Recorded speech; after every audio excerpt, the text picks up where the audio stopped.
Hello guys, how are we doing today? So last week we discussed about budgeting, and we discussed also about how to check your financial well-being. Today I want to take that conversation a little bit further by helping us break down the implications of each of those components of your budget and why it's important to be meticulous about not only recording all your outflows and inflows, but also checking from time to time how you are doing in your finances. Now, also in the course of this video, I'm also going to show you how I run my own system that makes it easier for me to have, some form of visibility into what is going on in my finances. One of those practices is by capping my expense relative to my income, right? Because like we already know, if the income is not enough to cover things like your expenses, your savings, and your debt, or if you're spending more than what you're making, you're only going to tarry longer on that path, right? Which means the way out is definitely to, put some form of restrictions on yourself, because yes, you are the enemy in this case, and you need to put a leash on yourself before you ruin yourself. Now, most of the time, people will say that sounds a bit harsh, but the truth is we are our own enemy most of the time, right? Because nobody decides how you spend your money. Mostly you decide that, and if you're spending more than what you're making, it's an indication that you need to be cautious. And one of the ways to go about that is by putting a cap on your expense. Now, what I did is I put a lid on my expense that I cannot exceed 70% of my expenses. I would explain how all this tie into your financial well-being and your budgets and all of that. But I want to make you understand that why you're putting a cap on your expense is so that it doesn't choke all the other components. Because, for example, if you don't save enough, it's going to tell sometime in the future. And like I said, regardless of how small your income is, you can save something, no matter how small. Personally, I do between 20 and 30% of my income, and that means that there's some months that I'm going to pass up on some things that I want or like, because I always want to have the option to be able to, or I'll use the word optionality, the ability to choose my reality. So I can decide I want to learn a new skill, I want to buy an investment or something that gives me a chance at bettering my lot. And that can only happen if I have reserve resources, right? If I've spent everything I've made, I will not have that. And this is why a lot of people continue to struggle, because there's no room for growth. There's no room for you to be able to improve yourself, because it is an improved version of yourself that can attract more income. You see the point?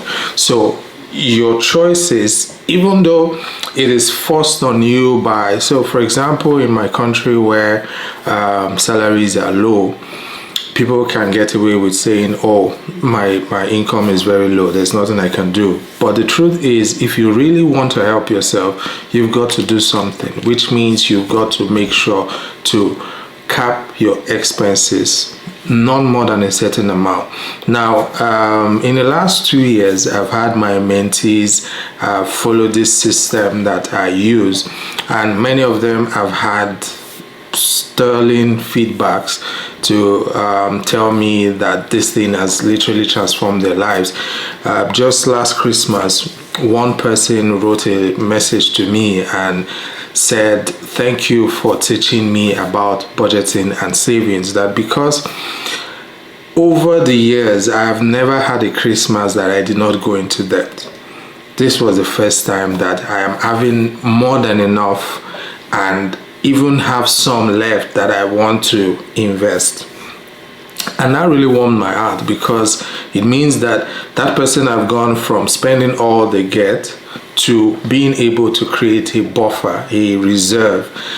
Remember, one of the reasons why the Central Bank of Nigeria told us the Naira is struggling is because of the reserve is going down, which means the reserve is very important in creating stability. So imagine that you don't have any reserve at all. Where will you find stability in that kind of system? You see why it's important to do something, right? And this is something that is not going to be easy. Unfortunately, there's no good thing in this world that is that easy. You have to put in effort. You have to pull yourself through it, right? I think in the last video, I talked about how I was earning 40,000 at the time, and my transport fare to and from work was not enough to, it was my take home could not take me home. But I decided that I was going to make sacrifices. So I started walking certain distances to keep something aside so that I can have something to save. And that worked, because when it was time for me to take my next role, I already have some savings, which I then use to do a lot of certification exams that improve my my CV, and then open me to opportunities in other places. And this is how you get out of that, because some of us, we feel like we're stuck. There's nothing you do, you just feel stuck. But if you do the work of sitting down with yourself or your family, if you have one, and looking at the details of your expenses, what am I spending, what am I making, and you can put structures in place that ensures that you don't exceed certain boundaries, I can tell you in 1 year you would see remarkable changes in how your life improves.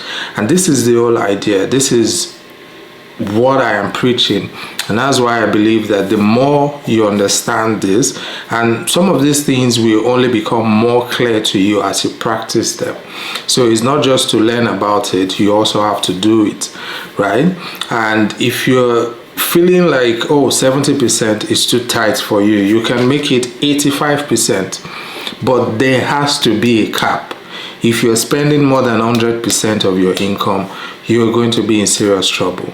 So I'm going to show you on the board shortly all the details of how you can apply this knowledge to, you can compute it on your computer if you want. You can use a spreadsheet, or you can use pen and paper, traditional way of keeping records. And I can assure you that when you begin to put these things into practice, you're going to see the result. It's going to begin to show in other areas of your life as well. Hello guys, so we're back to this concept, budgets. Now your budget, like I said in the last session, is a combination of these 4 things: incomes, your savings and investment, your expenses, and your debt.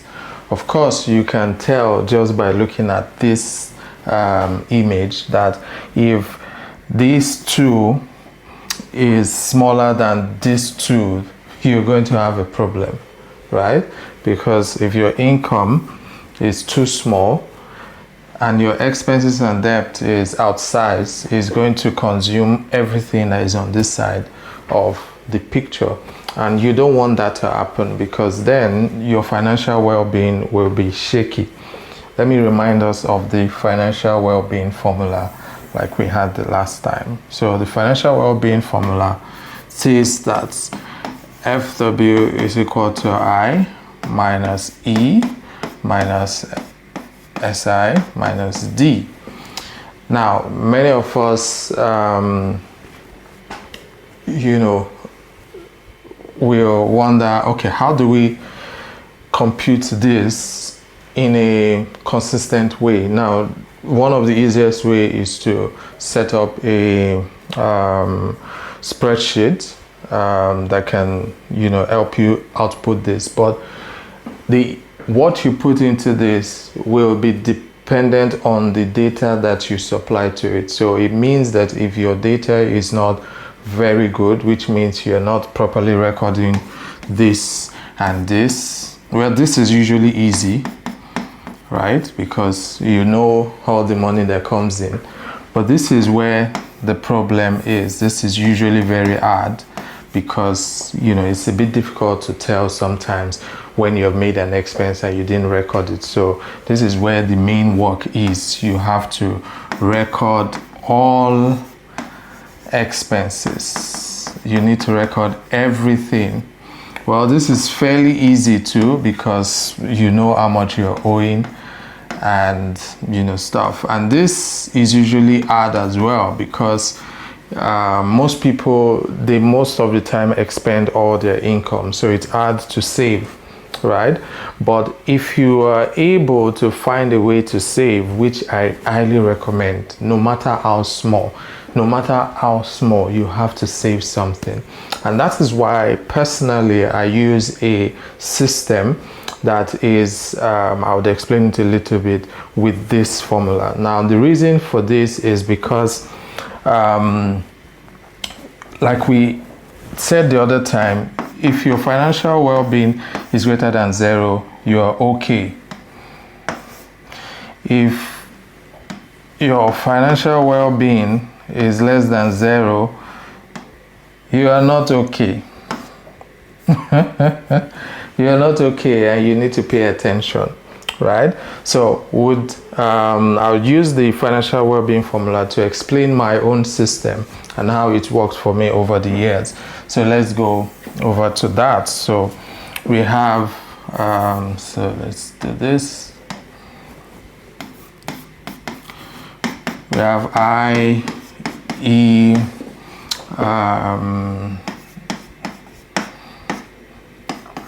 so typically what I do is I always make sure that my expenses is not greater than is not greater than 70% of my income. So that means that no matter what I earn, no matter how much I earn, I never expend more than 70% of it. So let me use an hypothetical value. Let's say my income is equal to 150,000 naira, for example. Yes. Now, if going by this formula, it means that I am only allowed to spend 70% of my 150,000, which is equal to 105,000. So I must not expend more than that. Now, typically my savings is, so what this therefore means is I would have 45,000 left from my income that I can put into savings, investments, and also to clear my debt as well, right? So going by this, it means that I am saying that to maintain my financial well-being, I need to do something like this.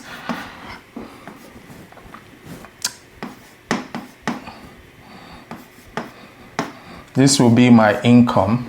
This will be my expense, sorry. And then savings and investments and debt. So if I don't have debt, of course, this makes it a lot easier for me to increase a little bit my expenses. But I don't recommend that because the more you expend, the less you have to save. This is the most important variable here. The more you save and invest, the better you are, the more your future is likely to be better than now, right? So, which therefore means that with my 150,000 income, this will mean that 150,000 minus 105,000 minus, of course, these two, I am yet to tell you what I do, because I want it to be step by step so that you can understand what I'm saying. Now, is it easy to live on this? Is it easy? No, we saw it initially that this is usually hard.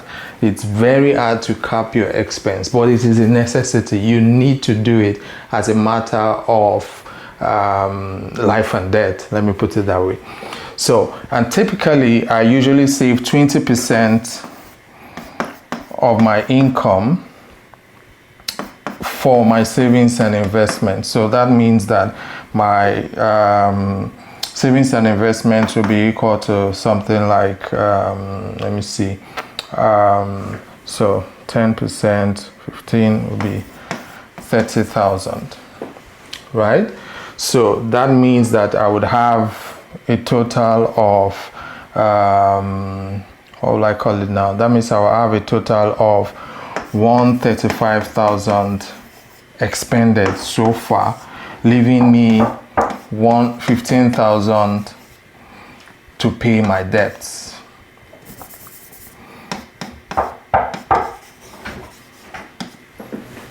Yes, so here we understand that I explained earlier that I spend 70% of my income, which means if I earn 150,000, this will be 70% of that. Then the rest I can allocate it to this as I please, right?